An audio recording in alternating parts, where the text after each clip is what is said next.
Hello, and welcome to Action Theater Presents Phone Booth. We're back. We're back. Action Theater Presents a new for 2025. Um, so this kind of did this one on a whim.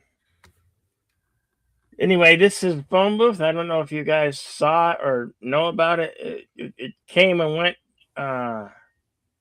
way back in 2002. Even though Fandango says it was 2003. Uh, but it's got a high audience score of 64% on Rotten Tomatoes. Certified Fresh 72. And it's got a very short synopsis. An innocent man is held hostage in Manhattan in a phone booth. Remember phone booths? Who remembers phone booths?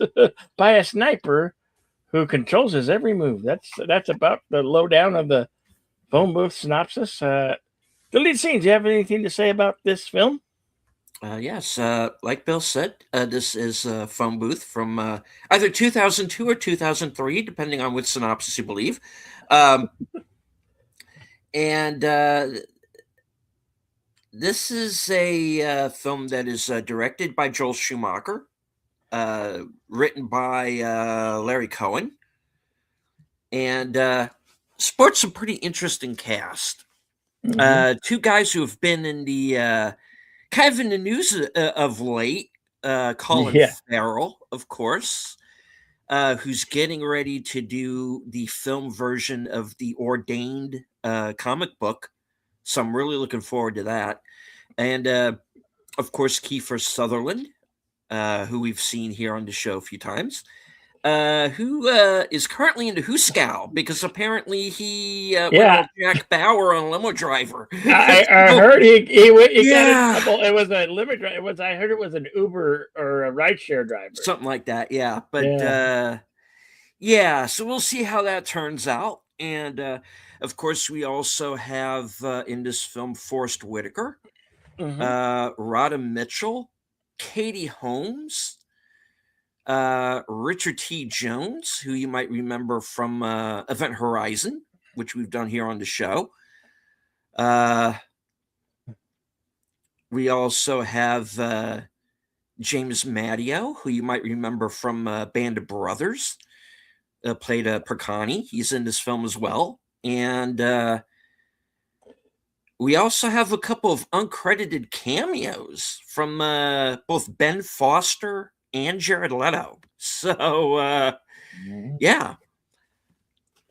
And like Bill said, this is a short one. It's under 90 minutes, Yep. and it's once the fit hits the shan in this movie, it starts to go down pretty quick, and It's it pretty doesn't. intense. Yeah. Yeah, and it does not end the way you think it's going to. So yeah, buckle up, and of course, stay with us to the end of the movie, and I will go into the some trivia about the film, and also I do want everybody once again to remember this is not a public domain film. We, as much as we would like to, we can air it live. If we did, we would basically have to turn it into like a slideshow, and we don't Yeah. really want to do that. We want to Yeah. bring you the whole entire film. Yeah. So what you will have to do would be, if you're watching live, you can join us on Cosme. The link is at the top of both chats. This is a movie that is available on disc. I do know there was. I saw it on. I think I saw it on Blu-ray at the time. So either on Blu-ray or DVD, but it is available on physical media, and I believe Fandango, I believe, has it, Yep. and probably Tubi. I'm sure this would be right up Tubi's alley, and probably Amazon and other various places. So it is available, and you can find it. It's out there. Do want to say hello to a few people who've joined us in the chat. Sergeant Giratina, good to see you, sir. Coon the News, friend of both channels. Friend Connie Cleary, aka Fluff Chick Productions. Yeah. Inspiration TV, aka, Hello. aka Orville Nation. So joining us. And of course, a friend of both channels, Andrea Black. Yeah. All right. All right. Let's take this roller coaster ride. It's gonna be quick. I should. Why is my Cosme not up? Hold on. Yeah, just go ahead. Go ahead. I'll join you. Okay. Here we go. Yeah, hit it. Without further ado.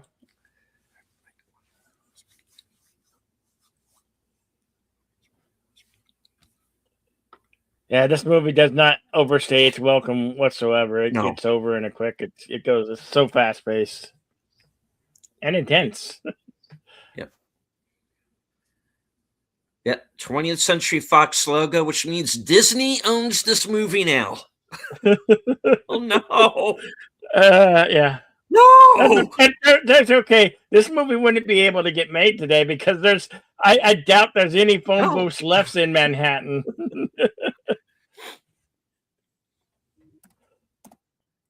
In the early 2000s, there was, and then they slowly dissipated as time went on.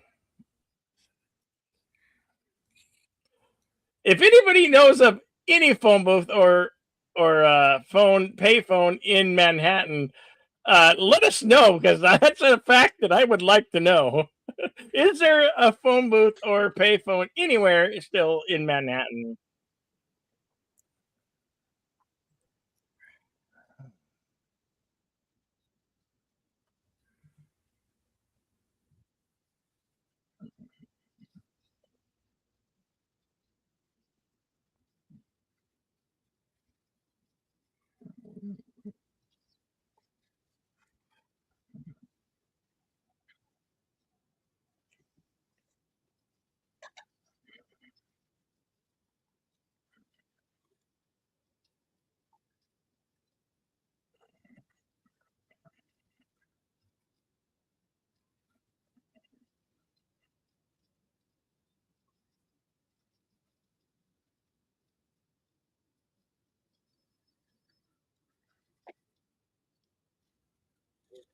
The film kind of plays on your audio senses here at the beginning, doesn't it? Yes, it does. Of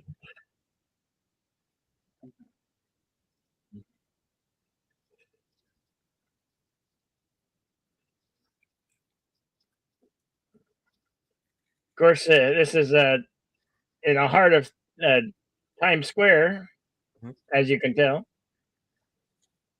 I've never actually been there in real life. I've seen it on film and television a lot.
Yeah.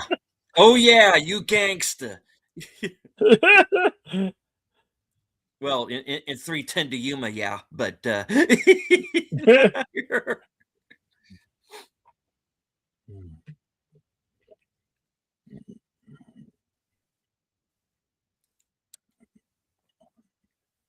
the guy standing in the middle there, he was in the miniseries The Pacific.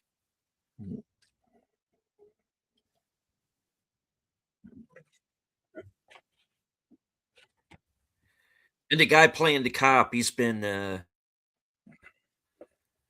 a lot of stuff too. He's in Tulsa King, I think.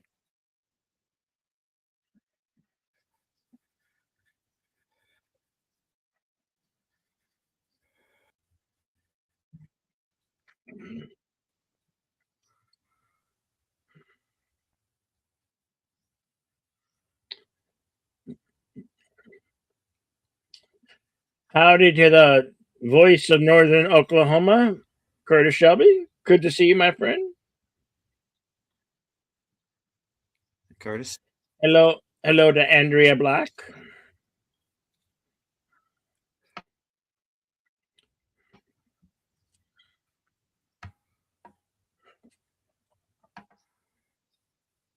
What's new with Google Ads? Google AI.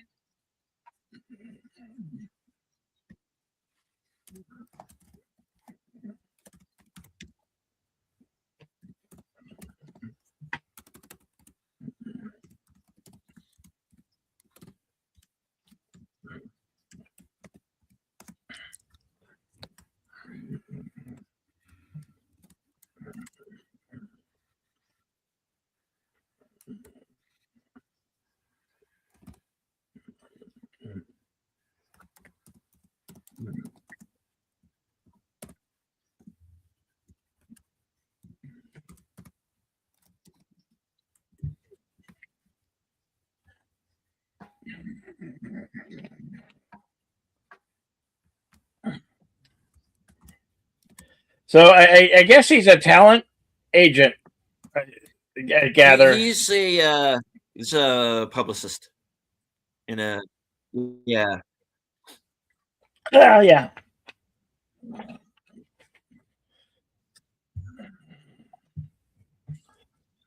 Oh, hold on. Sorry about that.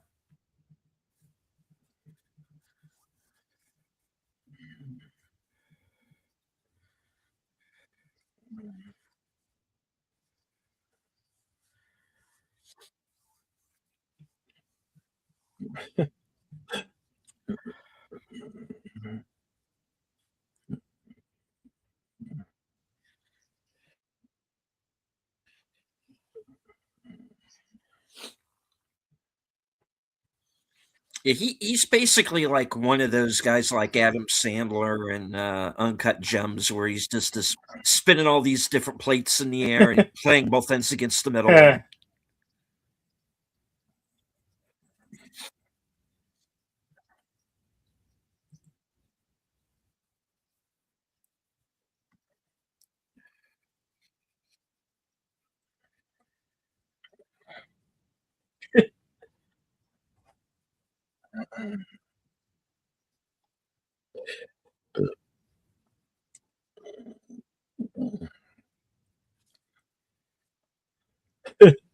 I bet you he wishes he never stepped in that, dude. yeah,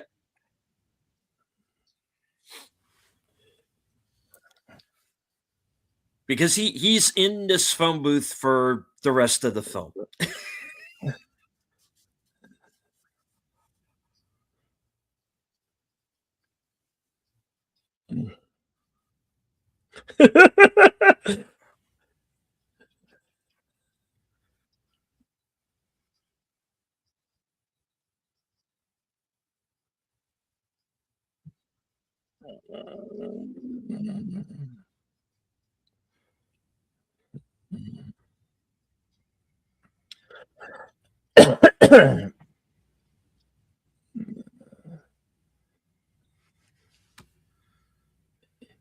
He still didn't need to be rude to this guy who's just doing his job.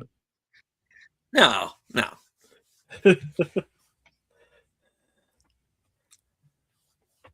You're not supposed to like them at the beginning, Yeah. or really the middle, or you know. But by the end, yeah. Katie Holmes, of course.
And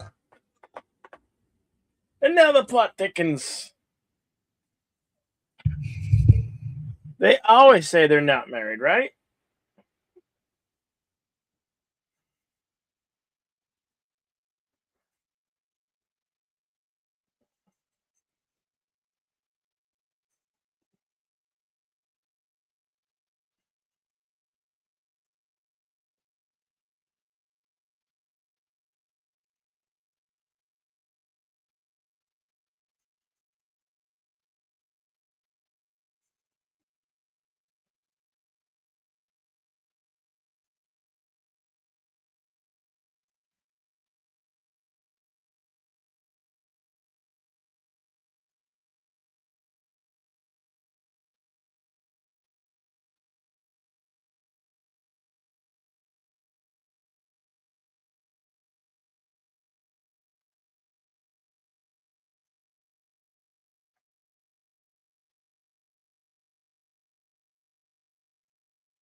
As he hears the gun cock.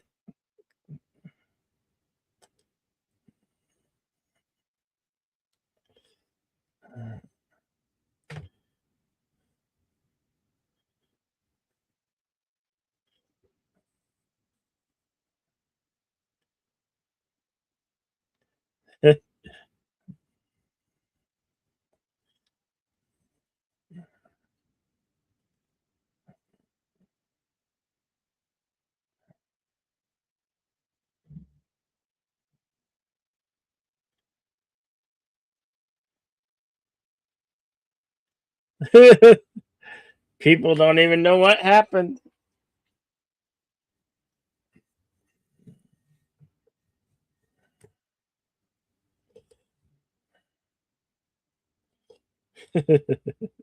Stand up and be a man, Stu.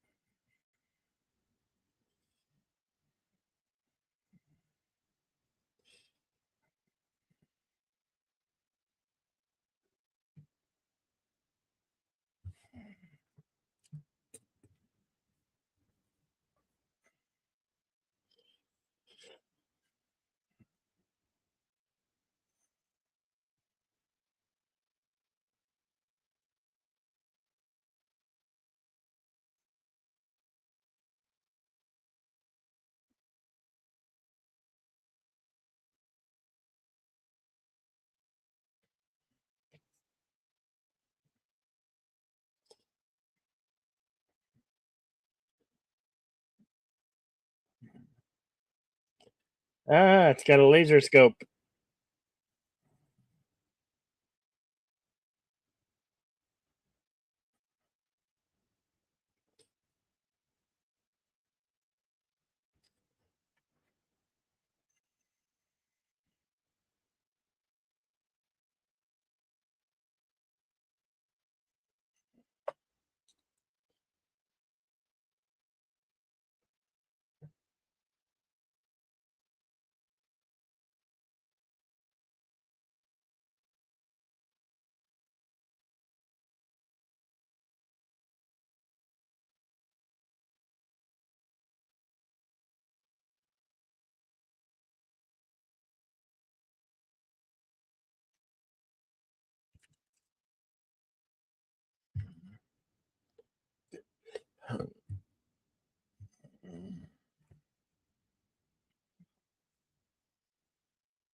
Never, one would have never thought that a person in a phone booth would cause so much drama and disrupt.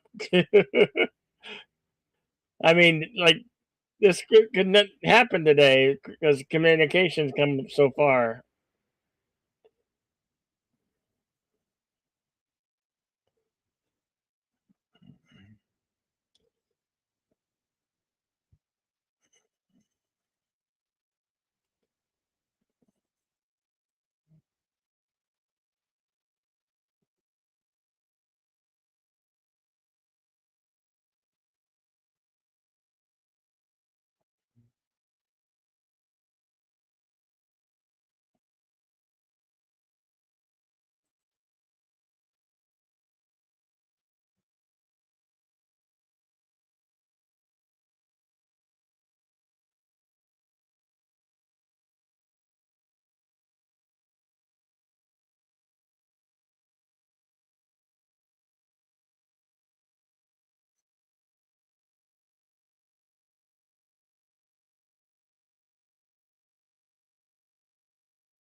Hey, Daniel Berry Sports Highlights. Good to see you. Yes, happy Thursday to everyone.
All righty, I'm back. Is Paula Parker done screeching yet?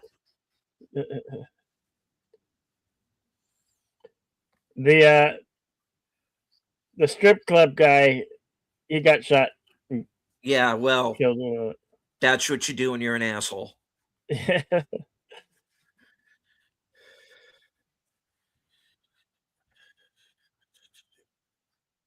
Hello to Daniel Berry Sports Highlights. Good to see you.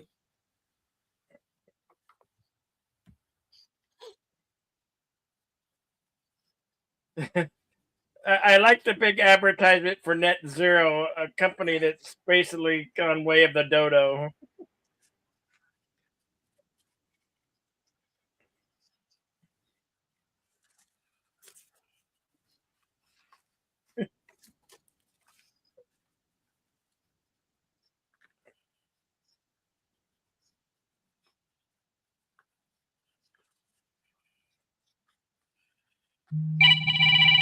Mm. Mm.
Yes, but thank goodness some sanity has arrived.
Yes, but that was mostly around Dustin's Creek time period. Jeez. Okay.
Whoops.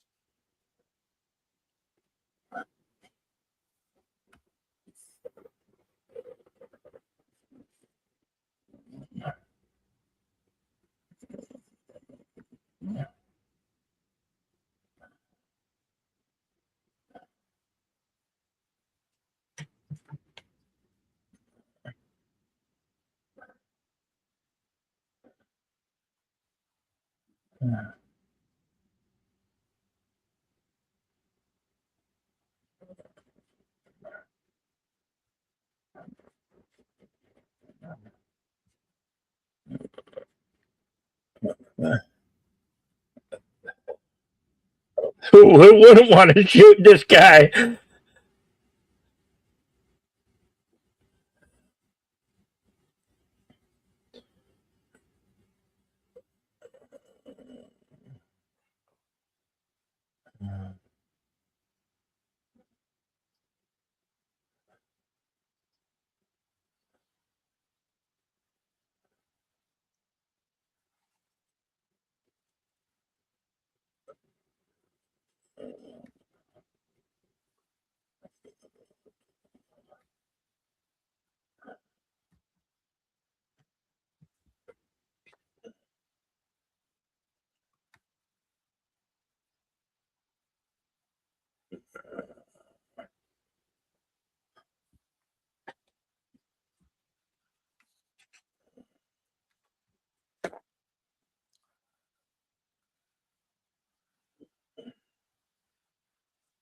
Oh, gang's all here.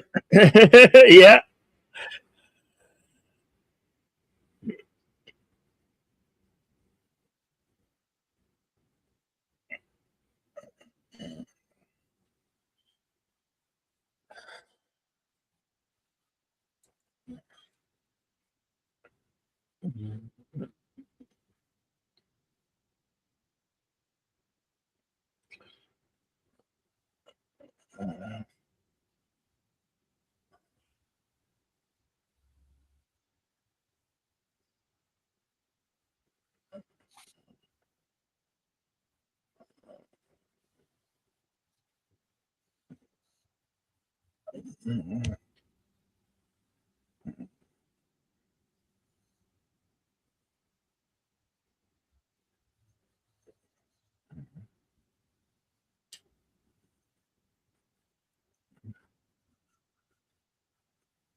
I've been waiting for that number.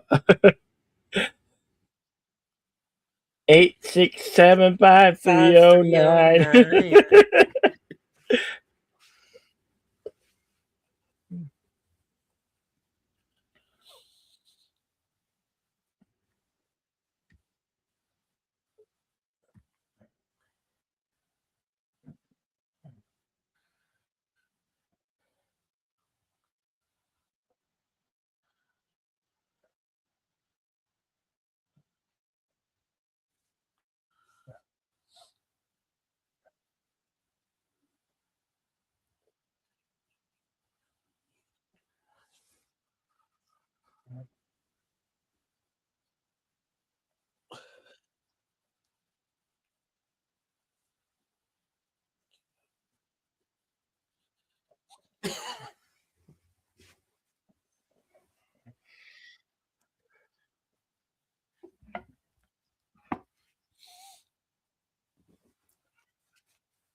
Get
Hi, Pam. Hi, Kelly. Hello, Siegfried. Hello, Roy. Chief McLeod.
Nope.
Yeah.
Man, he killed the pizza guy. He killed the pizza guy. The man was just doing his job.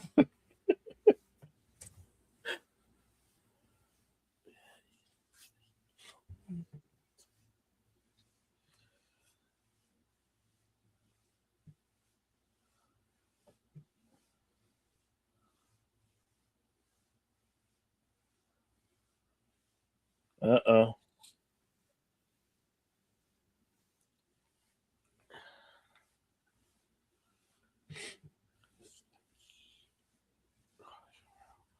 Don't be a pizza delivery guy in New York. Yeah, yeah, Curtis.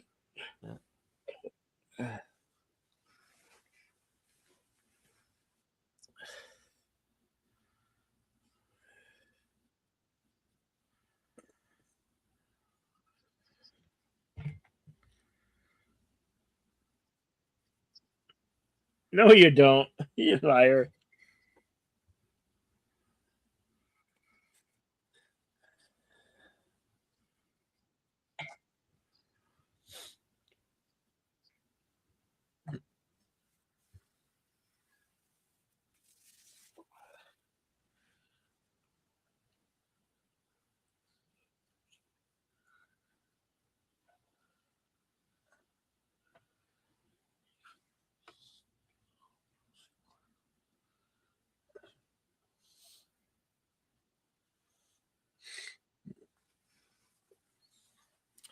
And these cops who have been dealing with a sniper all day aren't paying attention to the fact that there's a guy walking through the crime scene that has a case that can hold a rifle in it. Yeah.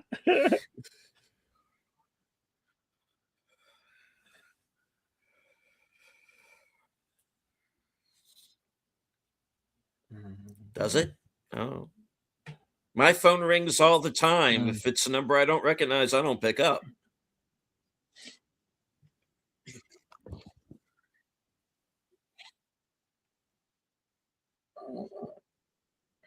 I've been getting like 7 times a day, like spam call after spam Yeah. call.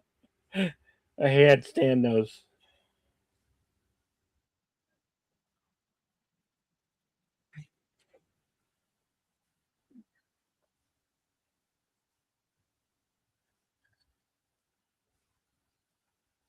All right. Well, that was phone booth.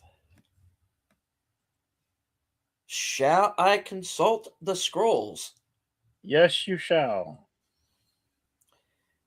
All right. IMDb lists the release date of this film at April 4th, 2003, whilst Okay. also saying the film is from 2002. All right. The estimated budget was $13 million and it went on to gross over 97 million worldwide. So it actually did pretty decent. Yeah. Yeah. That's a winner in today's world. Yeah.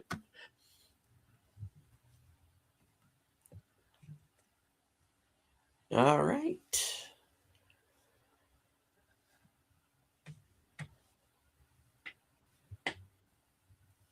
Awards include Best Director at the AARP Movies for Grown-Ups Award.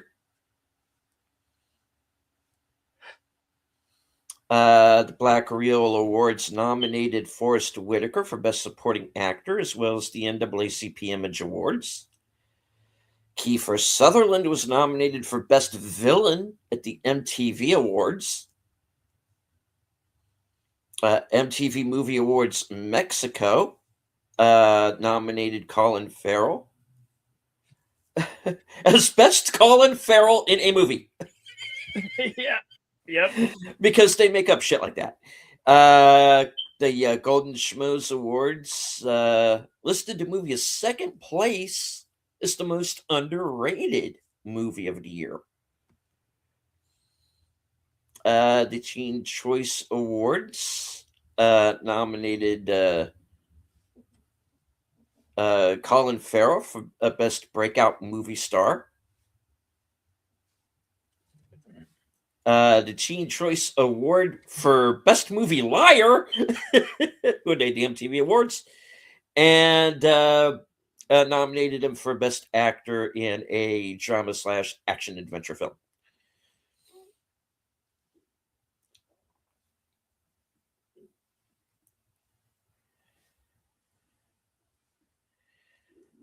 All right. There were 8 filming locations. 211 West 5th Street, Los Angeles, California, Manhattan, and Times Square.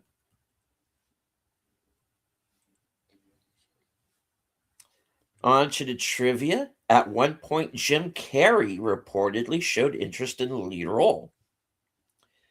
Michael Bay considered directing when he met with the writer and producers. The first thing he asks was, how can we get him out of the phone booth? Not the point of the film, Michael. Needless to say, Michael Bay did not direct the film. The part of the sniper was originally shot with Ron Eldard, but was later replaced by Kiefer Sutherland in reshoots. Will Smith was attached to star at one point. After premiering at TIFF, the movie was set to be released on the 15th of November, 2002. However, after the Beltway sniper attacks in October of 2002, 20th Century Fox decided to delay the release until April of 2003.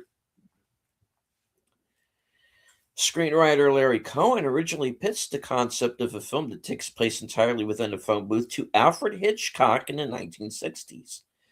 Hitchcock liked the idea, but he and Cohen were unable to figure out a plot reason for keeping the film confined to a booth. Once the idea of a sniper came to Cohen in the late 1990s, he was able to write the script in under a month. The toy robot vendor is speaking in Swahili.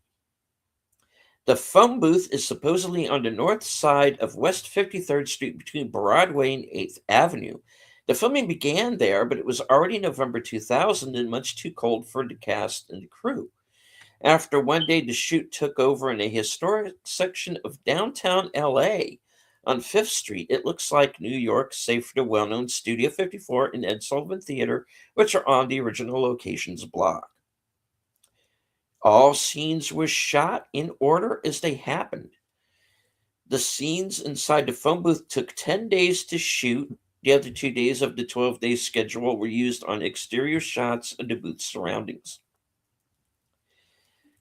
The shot of Katie Holmes in the restaurant was filmed between takes when the actress was resting. Joel Schumacher liked the look, so he added it in.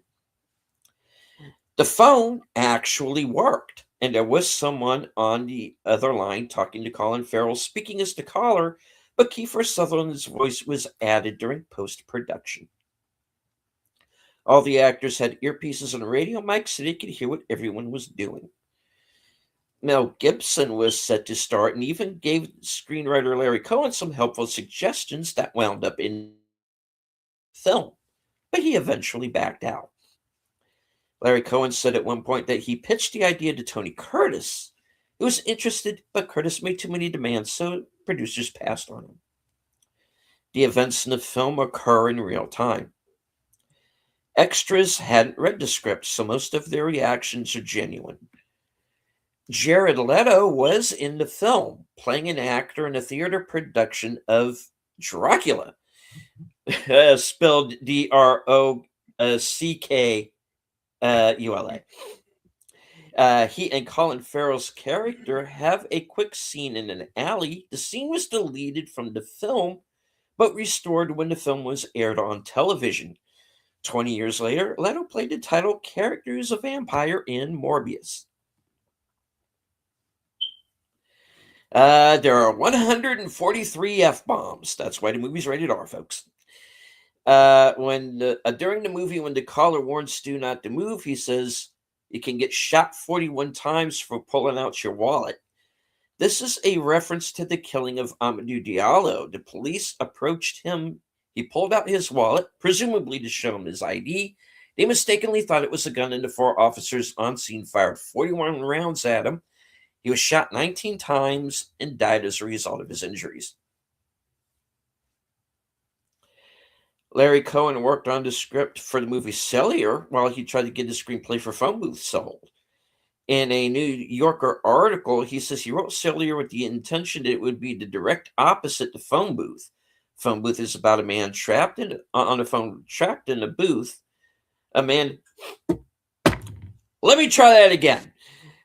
Phone Booth is about a man trapped on a phone in a booth, while Cellular is about a man still trapped on a phone, but he can go anywhere. However, his friends told him he had written the same screenplay twice. Not really. I've seen both the movies. There's enough difference. When Stu is being told to hang up the phone by the prostitute played by Paula Jai Parker, She calls him the N-word. This was ad-libbed. So who do you think you can talk to? So who do you think you're talking to? Look that Colin Farrell gives her after she says it is genuine. Yeah, I don't blame you. According to writer Larry Cohen, the movie was turned into a stage play in Japan in 2009. He never attended a showing because he doesn't understand Japanese, so he wouldn't have understood it anyway. But to his knowledge, it ran successfully for 4 or 5 months. Plam. I'm sorry. Pam, minus the L, was played by Katie Holmes. Says that she's playing a character in Jerry Maguire, an acting class. That film starred Tom Cruise, who was married to Holmes from 2006 to 2012. Roger Jackson, who voiced Ghostface in the Scream films, was the original choice for the caller. An Indian remake of this movie was made named Knockout. The film marked the third collaboration between Kiefer Sutherland and Forrest Whitaker. They previously collaborated in Article 99 and Sutherland's directorial debut, Last Light. The film is set in real time, so the time span in which the film takes place is as long as it takes to watch it, much like 24, starring Guess Who, and produced by Guess What Studio. Principal photography on the film was completed in 10 days with an additional 2 days of establishing shots, pickups, and reshoots. This accelerated filming schedule was aided by the adoption of French hours, a work schedule that skips the typical 1-hour production shutdown for lunch break. None of the extras were given instructions on what was happening, just that they should react accordingly. All their reactions to shots being fired in Stu's confession are genuine. Ray Liotta turned down the role of Captain Rainey. Mark Wahlberg turned down the role of Stu Shepard in order to star in Planet of the Apes. In several shots throughout the film, a piece of graffiti is sewn tagged on the phone booth. The graffiti is part of the Obey skateboarding clothing brand. This is likely a fun Easter egg thrown in as one of the main subjects of the film is obedience. This was Colin Farrell and Joel Schumacher's second film together. The first was Tigerland. Joel Schumacher was the first director attached, but dropped out to make Flawless instead. Mel Gibson was then in line to direct the film, but then also opted out, followed by the Hughes brothers. They too quit when From Hell received the green light. Next up was Michael Bay, who allegedly wanted to open the film up from its confined phone booth setting. By the time he quit, Schumacher had finished shooting Flawless and was ready to take up the reins again. Having worked with Farrell on Tigerland, Schumacher was keen to give the lead to Farrell. Studio executives had yet to see Tigerland and so objected to this casting choice, instead campaigning for Jim Carrey to take the lead. They soon changed their minds when they saw Farrell's work in Schumacher's previous film. According to Kiefer Sutherland, Colin Farrell's tears during the confession scene were real. Farrell, who lives with chronic insomnia, was not able to sleep the night prior, and he was crying the mere concept of shooting all day. Luckily for him, he nailed it on the first take so much so the crew applauded and rapped. The handgun the caller left in the booth was a Smith & Wesson Sigma 380. The caller refers to the pistol as the finest cop killer money can buy. That's what they're saying. Don't yell at me, YouTube.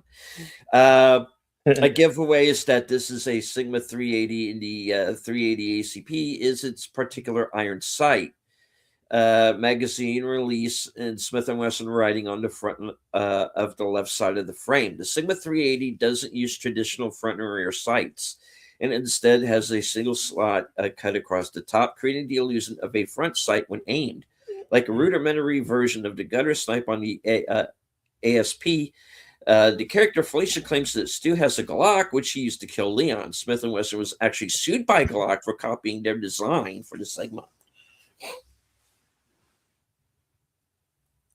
Tom Cruise was also considered for the role of Stu Shepard, as well as Nicolas Cage.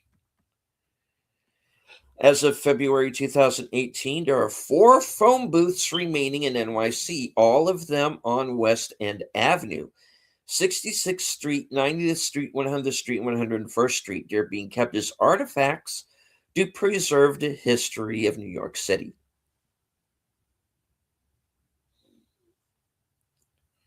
Katie Holmes played Rachel Dawes in Batman Begins. Colin Farrell played the Penguin in The Batman, and Joel Schumacher directed both Batman Forever and Batman and Robin.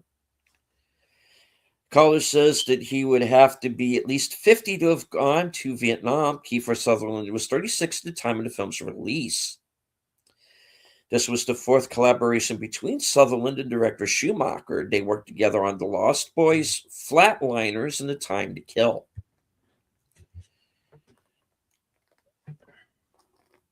Kiefer Sutherland, known for playing the vampire David in The Lost Boys, threatens Colin Farrell, who would go on to play vampire Jerry Dandridge in the remake of Fright Night. Screenwriter Larry Cohen and director Schumacher both passed away a year apart. Cohen passed away in 2019, Schumacher in 2020. Forrest Whitaker hosted The Twilight Zone, a revival of the Twilight Zone series. The Jeopardy Room also featured a character confined to one location as he spoke on the phone with a possible assassin, watching him from a separate location. This is the second time that Kiefer Sutherland plays a sniper. Time to Kill. After A Time to Kill, both films directed by Schumacher. Rhoda Mitchell and Kiefer Sutherland started together the same year in Dead Heat. The caller's real name is never identified. Steven Spielberg was at one point attached to direct. Kiefer Sutherland, the son of famous actor Donald Sutherland, who would go on to play Colin Farrell's dad in Horrible Bosses, 2011. May 23rd, 2022, the city of New York officially removed its very last public payphone. Manly Henry, a.k.a. Snoop Dogg, intern, resident, attending can be glimpsed as an extra in a couple of shots. Okay. Cast includes one Oscar winner, Forrest Whitaker, and one nominee, Colin Farrell. A Dolce & Gabbana sign can be seen occasionally in the background. That company created the suit worn by Colin Farrell's character.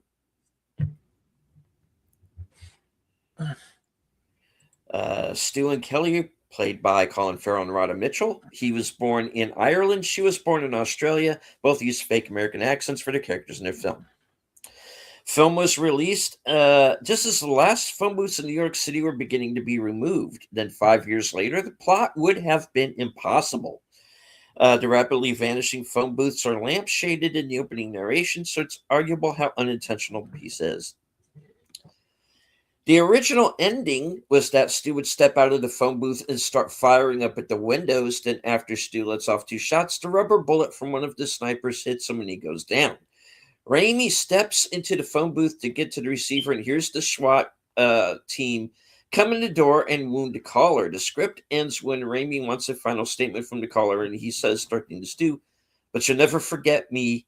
I gave you the most sterling day of your life. Say thanks." Then he dies. Cast as the villain, Kiefer Sutherland's likeness did not appear in the original posters. His face isn't even seen in the film's advertising until the film was released on video, when it became part of the cover. The scene where Stu confesses everything was shot in the first take. Colin Farrell got applause from those present right after the scene was shot. The rifle on the tripod in the sniper's window is an Accuracy International rifle. Accuracy International is a British firm that manufactures dedicated sniper weapons as opposed to offering modified hunting rifles like many other companies. The price of the setup in the movie ranges from $6,000 to $9,000 depending on what kind of scope is mounted. Carries a Stormer Pelican hard case, much too short to accommodate the Accuracy International AW.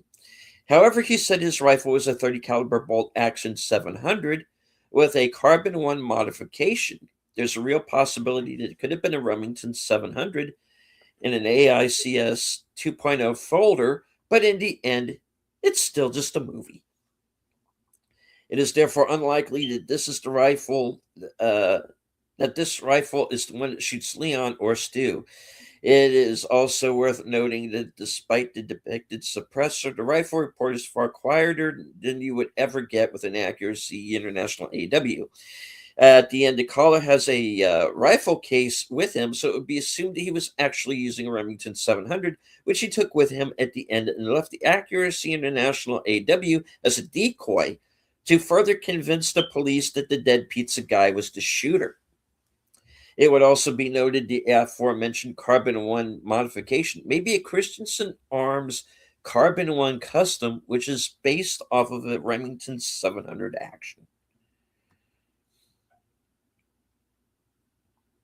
Kiefer Sutherland has second billing in the film, but is only on screen for less than 3 minutes, appearing at the very end, even though his voiceover is heard throughout. Final body count of the movie, 2. This was the 4th time that Kiefer Sutherland plays the villain in a film directed by Joel Schumacher, including The Lost Boys and The Time to Kill and An Eye for an Eye. Stu is trapped in a phone booth in this movie by a sniper. Another 24 similarities that Sutherland's character on the show is in a similar situation in the first season, where Jack Bauer is given instructions over his cell phone to be framed for killing a presidential candidate. If he does not comply, his wife and daughter will be killed. The phone booth can be seen as a confession booth, and the sniper is either a priest or God to whom Stu is confessing his sins. In the end, he's absolved. At the end of the movie, the caller walks right by the phone booth, even though it's a crime scene and should be taped off. Other people are also near the phone booth, and the police don't seem to care, as I brought up at the end of the film.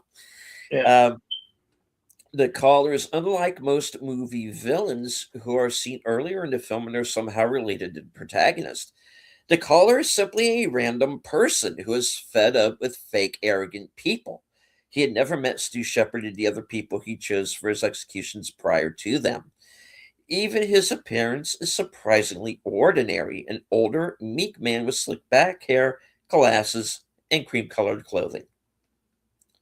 In the apartment of the caller, you can see an RCBS rock chucker reloading press, an RCBS Uniflow powder dispenser, and a powder scale.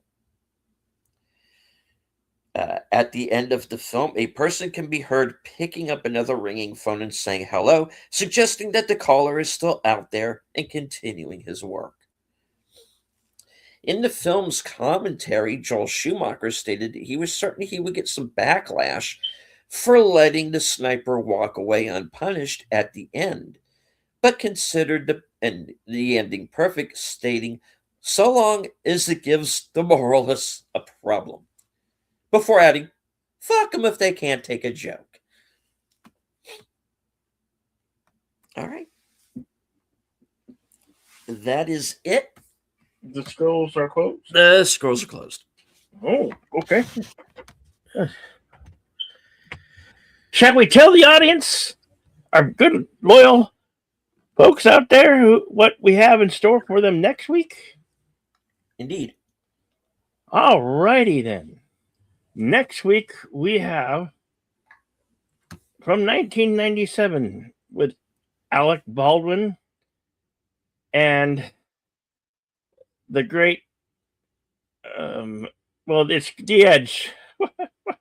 Why can't I always I forget the actors' names when it comes to think of them. So yeah, next week yes. we will have The Edge. The Edge from 1997. Yeah. Anthony Hopkins, Alec Baldwin, Harold Perrineau, LQ Jones, and believe it or not, Elle Macpherson. So Yeah. stay tuned. And it's actually a pretty good one. It's based on the David Mamet story. And it's got some kick-ass action in it here and there. So Yeah.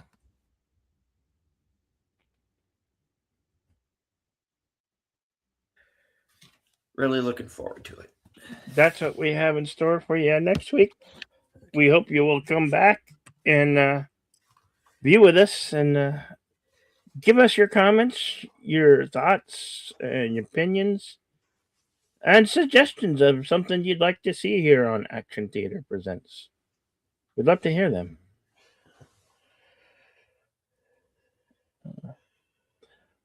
As you know, I have a crazy playoff scheduled ahead on Saturday and Sunday, kicking us off with the divisional round. The number one seed Denver Broncos playing at home against the Buffalo Bills, who are like a 2-point underdog. The Broncos are a 2-point underdog at home. I don't understand why. I'm just hoping my team, the Broncos, find a way to win. And then later that evening, we have on the NFC is the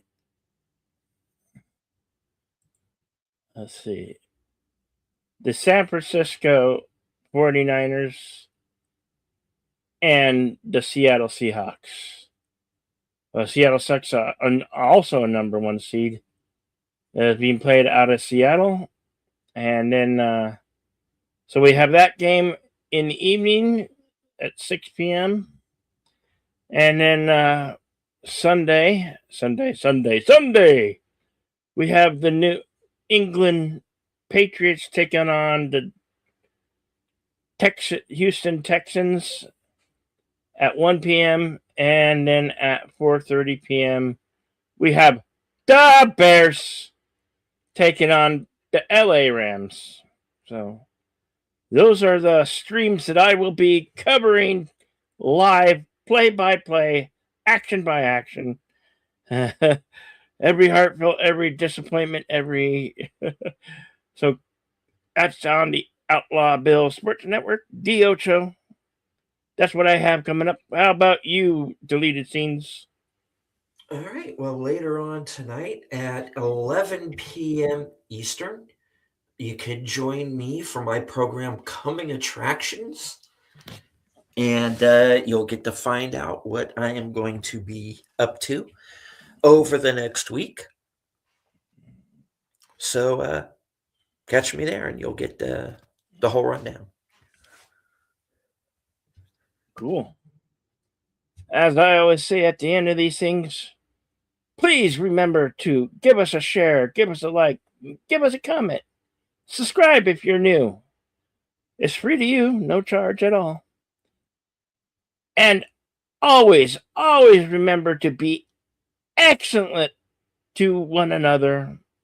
Party on. And we'll see you on the next one. And then here's Deleted Scenes with his parting words. All right. And join us next week, same bat time, same bat channel, for The Edge from 1997. From HQ, our second home office in Arizona, and all points north, south, east, west, and beyond. Good night. Take care. Stay strong. Be safe and healthy. Don't